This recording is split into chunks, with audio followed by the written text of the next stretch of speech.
안녕하세요. 3월 25일 수요일 새벽 예배를 하나님 앞에 올려드리겠습니다. 기도하십니다. 예수님 감사합니다. 오늘 하루 하나님 앞에 우리의 몸과 마음을 산 제물로 드릴 수 있는 거룩한 영적 제사를 드릴 수 있는 하루를 열어주셨음을 감사합니다. 믿음으로 살게 하시며 말씀 붙잡고 승리할 수 있도록 성령님 함께 하시고 말씀이 깨달아지게 하시며 실천할 수 있는 그 능력과 은혜를 베풀어 주시옵소서. 감사하고 예수님의 이름으로 기도했습니다. 아멘. 찬송 94장 하나님께 올려드리겠습니다.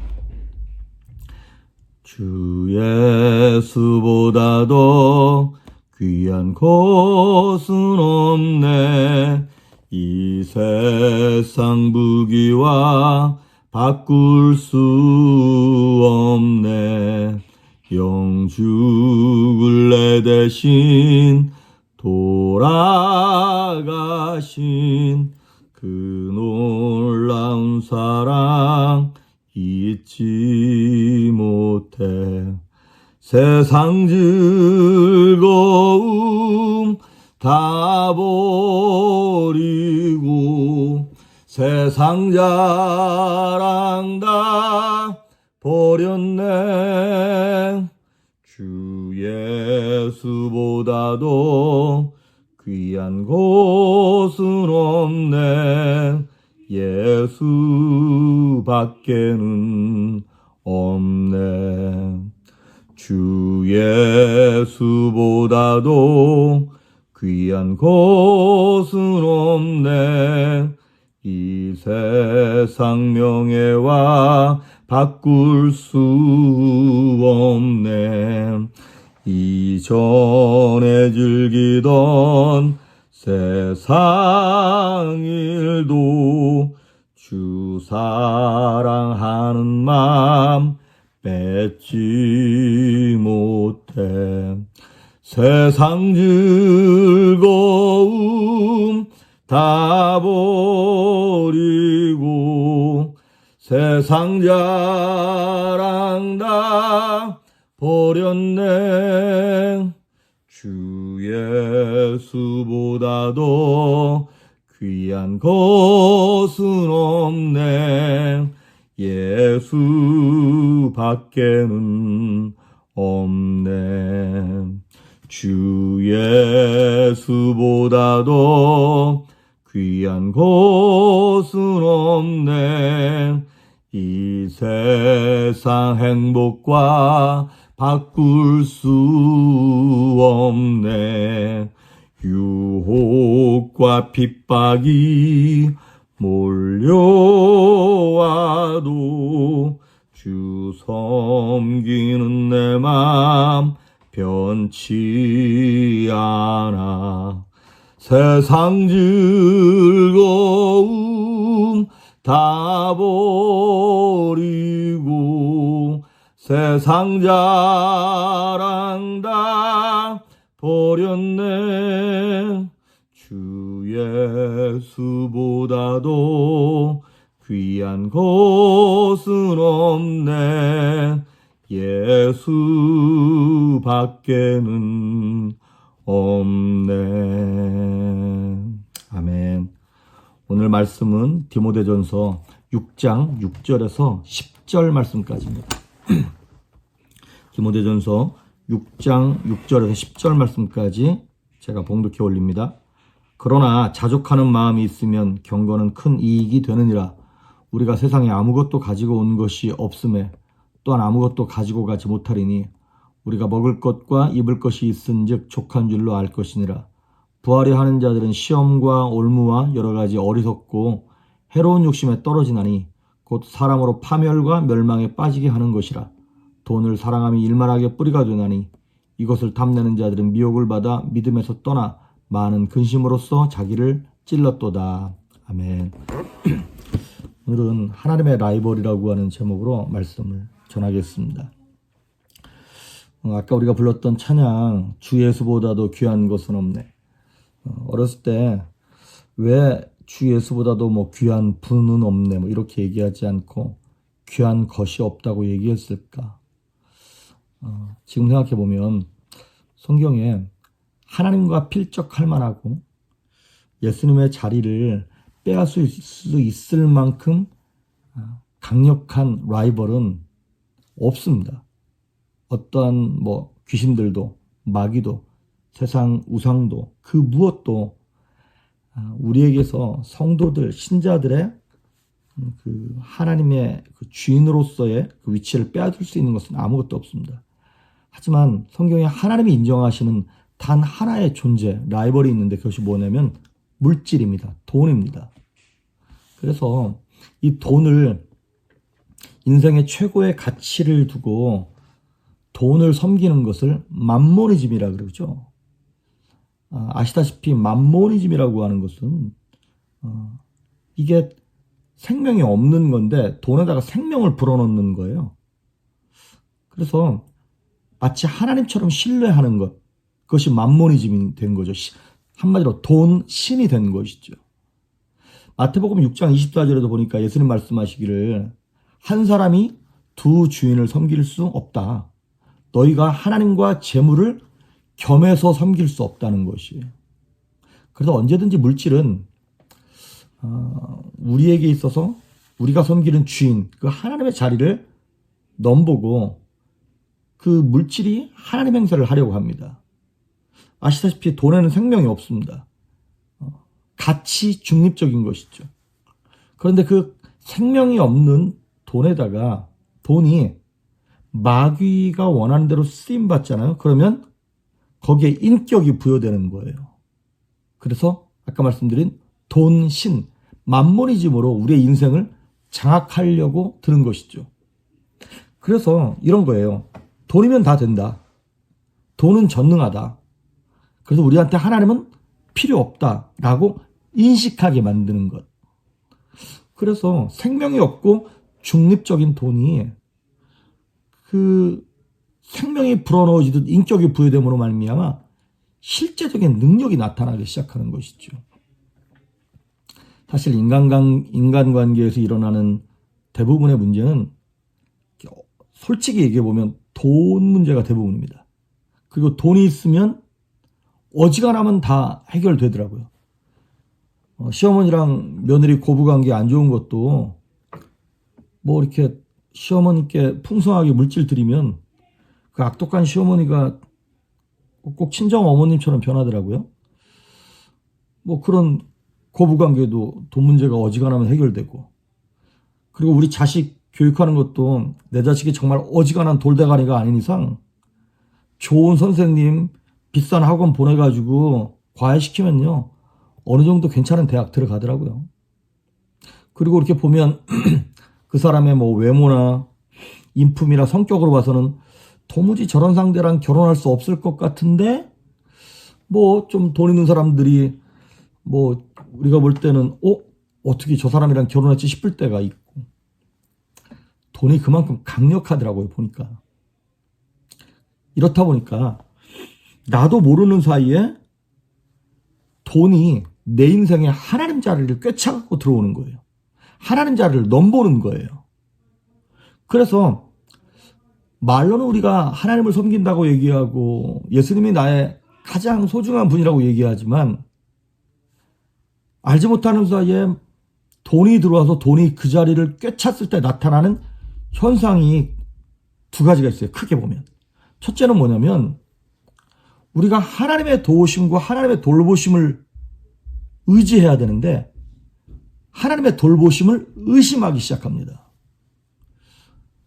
자식은 부모를 버릴 수 있어도 부모는 자식을 버리지 않지 않습니까? 하물며 우리의 영혼의 아버지가 되시는 하나님이 우리를 어떻게 잊고 어떻게 버리실 수 있겠습니까? 그런데 그 하나님이 의심스러워지는 거예요. 하나님의 돌보심이 못 믿어지기 시작하는 거예요.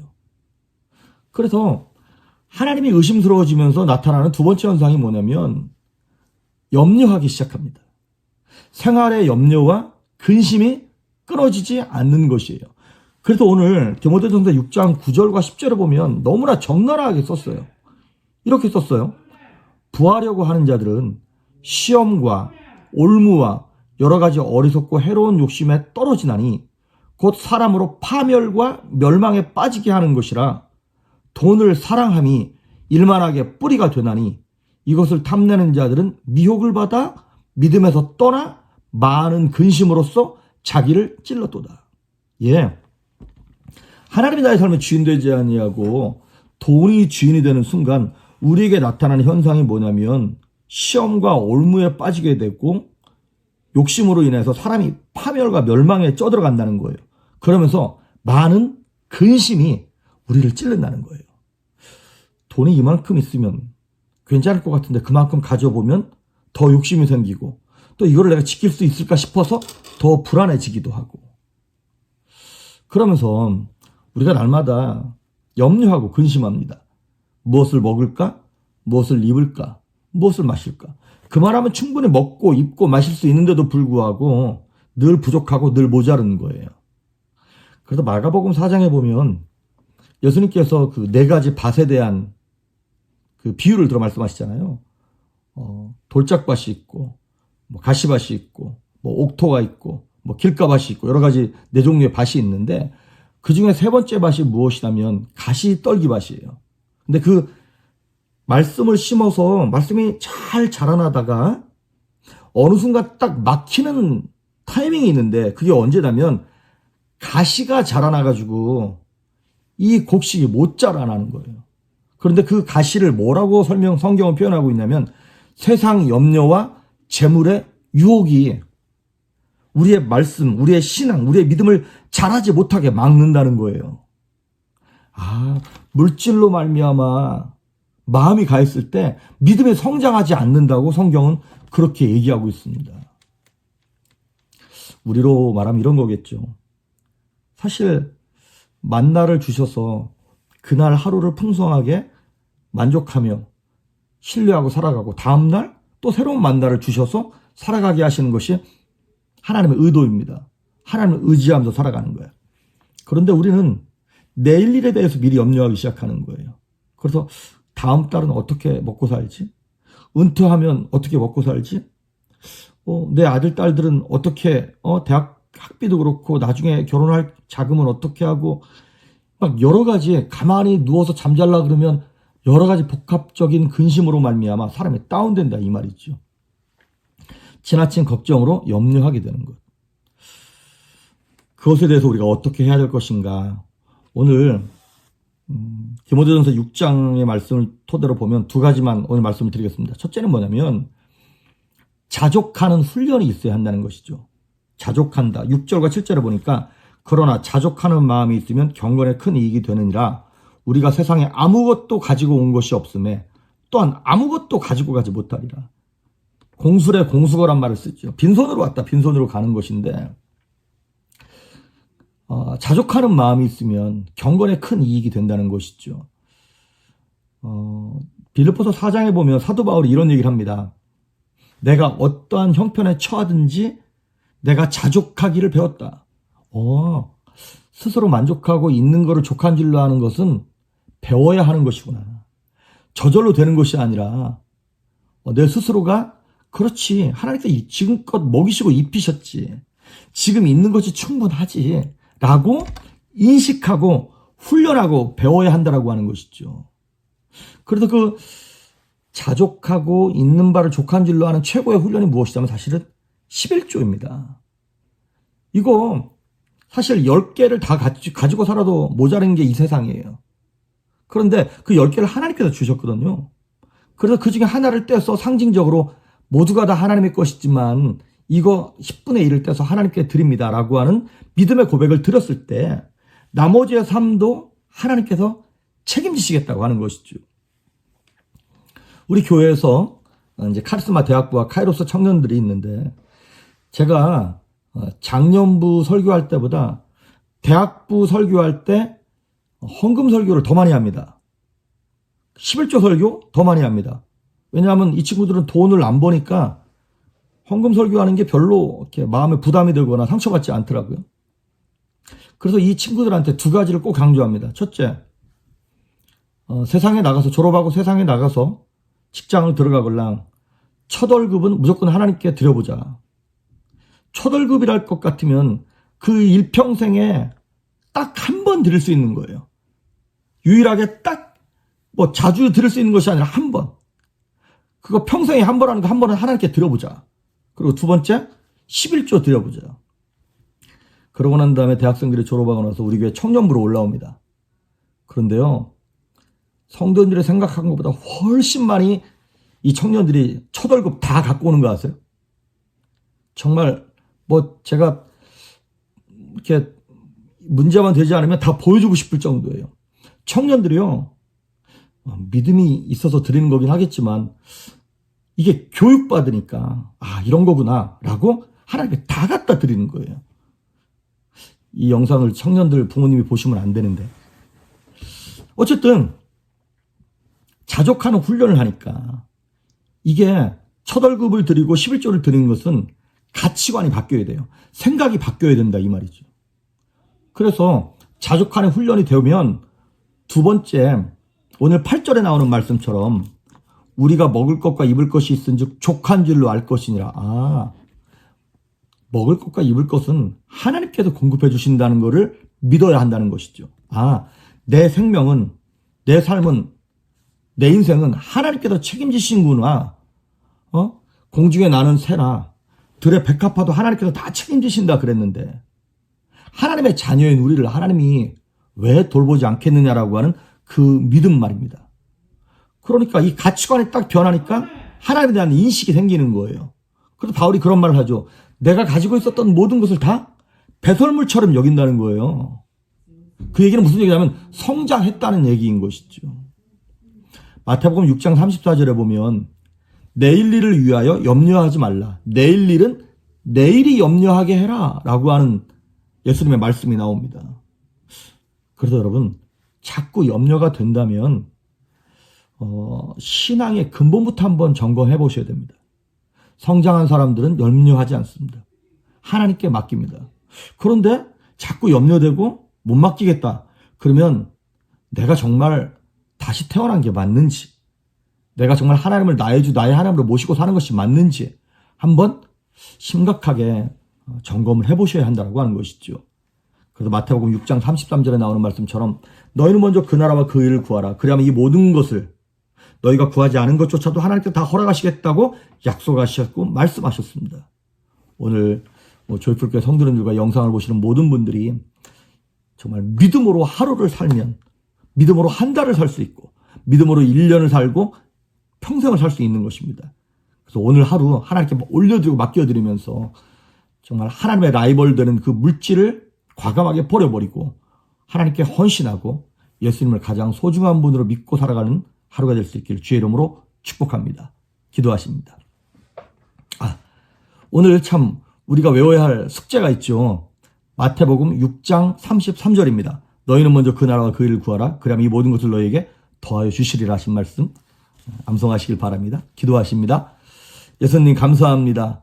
예수님만이 우리 삶에 우리 인생의 가장 소중한 분으로 모시고 살아가기를 이 시간 결단하오니 그 결단한 대로 살 수 있는 능력도 베풀어 주시고 10년 가운데 뜨거운 열정과 은혜도 베풀어 주시옵소서. 하나님 사랑합니다. 감사하옵고 예수님의 이름으로 기도했습니다. 아멘.